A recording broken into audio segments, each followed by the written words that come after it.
press release by the Minister of Defense in which he said that security agencies will start to clamp down organizations and high-profile individuals who use the social media as a medium to propagate and promote the hate speech now. So, question I'm directing to you as the #1 law officer in Oyo State is that has there been any directive in this regard to effect this statement?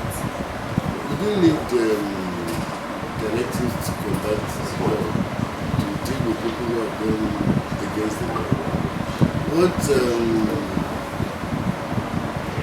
There are parts of the codes we have, the criminal codes that we use, that take care of hate speeches. When you make a speech and threaten and say that if this doesn't happen, we are going to bring Nigeria down, we are going to do this, we are going to do that. That is hate speech. You are threatening other people. So we don't need a directive specifically to do that. We know what we are supposed to do and we will go ahead and do it.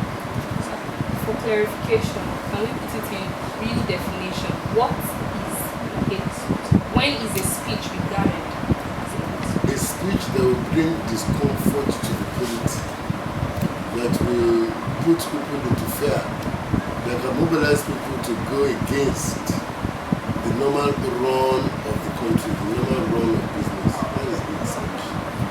Sir, is there any place in the law, the constitution, that a speech can actually cause harm? Is there any place that the law has stipulated that offenders, people who make this kind of speech, would be punished? That is, the law has stipulated that. It's only that the government is re-emphasizing it. Now that elections are coming up, they are telling people that you can campaign, you can say what you want to say, but you shouldn't say something that will bring any discomfort to the other party. If you are campaigning, for example, you can tell people, if you are an existing political party, you can tell people exactly what you have achieved, not to start saying that if these people win, anarchy will come in Nigeria. If this happens, then fire will be brought down, and all that kind of speech. That is hate speech. Thank you very much. Sir, you had a meeting with the Fulani community and farmers in Oyo State on the need to maintain peace. Sir, can you please tell us the resolutions reached at that meeting? Yes, what we did was what we call proactive policing. We don't need to wait and allow crime to be committed before we start taking action. We thank God that we've been able to maintain peace in our state. It's one of the most peaceful states in the whole of Nigeria. And we didn't get this on the platter of gold. There's a lot of work, there's a lot of engagement. We engage different people. That's why we put all the headsmen, their representatives, and the cattle, the headsmen and the farmers, that's why we put them together. And the traditional rulers. We sat down together and we looked at what areas are bringing conflict and how can we solve them. And we agreed, one, they said there shouldn't be night grazing. Juveniles who don't know anything should not be used for grazing, and people should not use arms in any kind for grazing. You need arms.